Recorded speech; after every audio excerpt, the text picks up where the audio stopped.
In a Memorial Day speech, Obama does his best to imitate television psychic John Edwards. He sees dead people.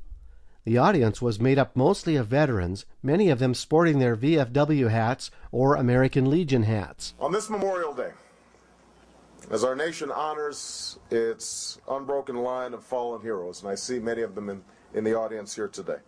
3 hours after the transcript of the speech was posted to the Obama website by his official campaign blogger, Sam Folson, the speech was suddenly changed. The campaign decided to delete the dead people in the audience from the website speech.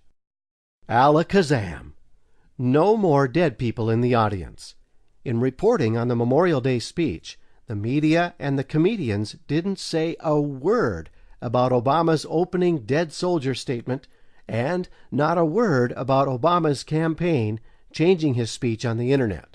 The network deceit has no boundaries.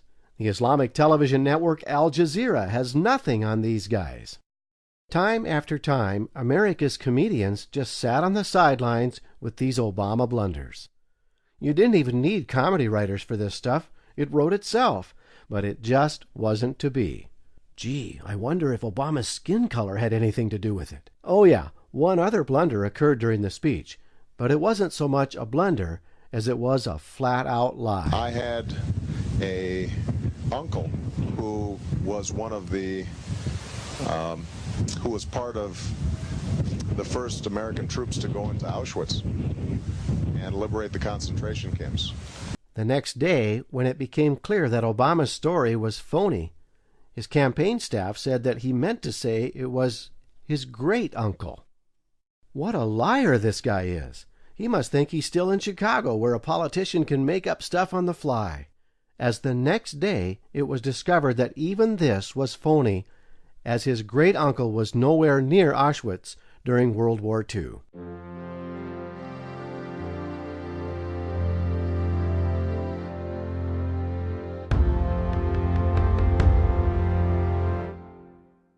There is no record of U.S. forces entering Auschwitz because it remained in Russian hands as part of Russian-occupied Poland after the war. If a Republican politician had made this Memorial Day speech, the media would have crucified him. But with Obama, they just kept on slobbering all over him. Yet the military lies aren't over yet. They just get better. As the chosen one fabricated a story out of thin air about his military ambition after high school. This anti-war Marxist can tell a lie with the best of them, as this was his answer on ABC's This Week with George Stephanopoulos about whether he ever considered joining the military. Obama thought strongly about joining the military, but didn't because the Vietnam War was over? Do we laugh now? Funny thing, he so wanted the world to know about his early life that he wrote 2 books about it and never once mentioned anything about considering joining the military in either book. Let's be real here. There was a better chance that Obama would join his anti-war friend William Ayers in bombing federal buildings than joining the military. Yet his buddies at network TV were thinking what a true patriot this guy is. He didn't join the military because there was no chance of getting killed in combat. I can no more disown him than I can disown my white grandmother, a woman who helped raise me, a woman who sacrificed again and again for me, a woman who loves me as much as she loves anything in this world, but a woman who once confessed her fear of black men who passed her by on the street, and who on more than one occasion has uttered racial or ethnic stereotypes that made me cringe.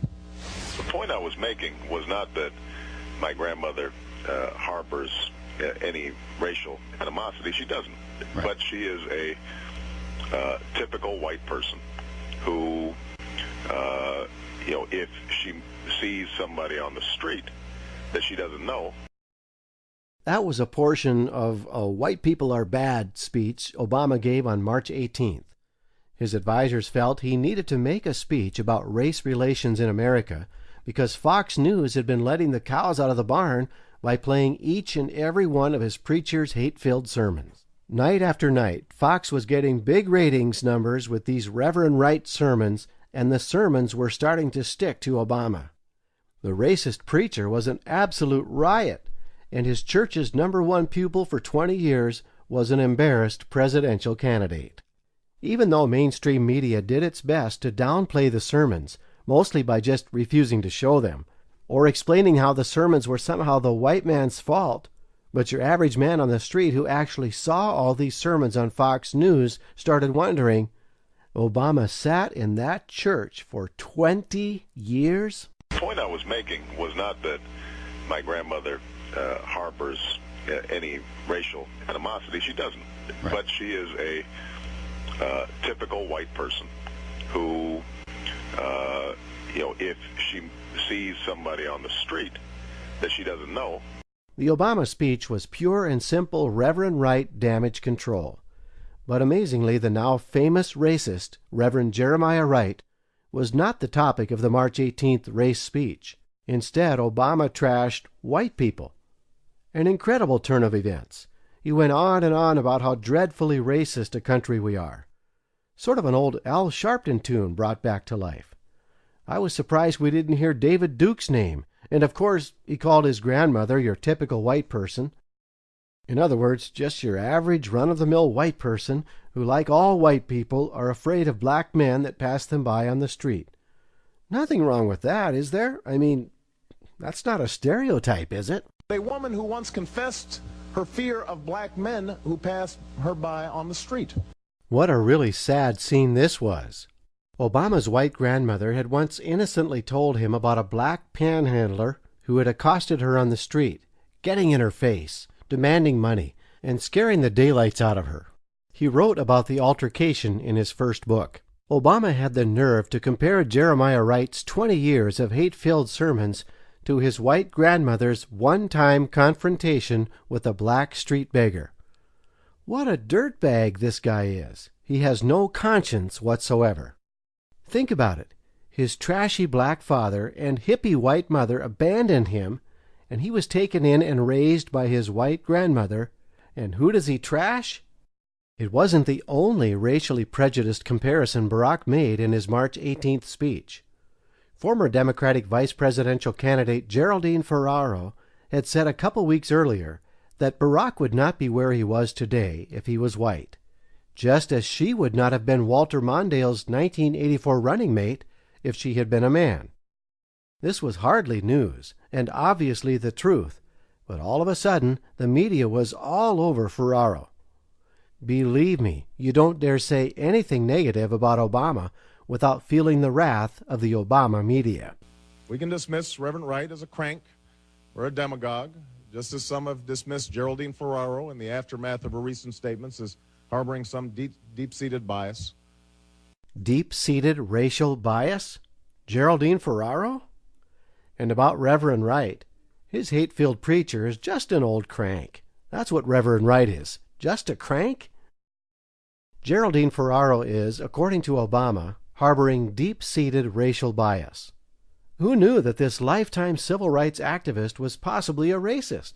The media gave the chosen one's dirty little racism comment about Ferraro a pass, as if it were true, that Geraldine Ferraro possibly is a racist. Ferraro did not, and the next day, a very angry Geraldine Ferraro told a California newspaper the following.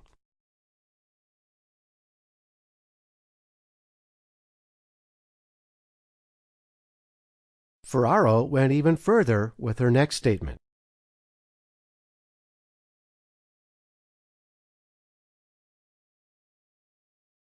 The Obama campaign didn't stop with pitching the racist tag at just Ferraro. Poor Bill, our womanizing ex-president and your average all-around cool guy, campaigns for his wife Hillary and against Obama, and the Obama campaign implied that he too may also be a racist. Isn't this the same Bill Clinton that black Americans frequently referred to as the first black president? I can no more disown him than I can disown my white grandmother. Obama wants to be president, yet he won't disown a hate America racist, one who has given the most disgusting and vile sermons ever heard on television. Most Americans had seen at least a couple of Wright's sermons by now. Yet Obama was still defending the bum.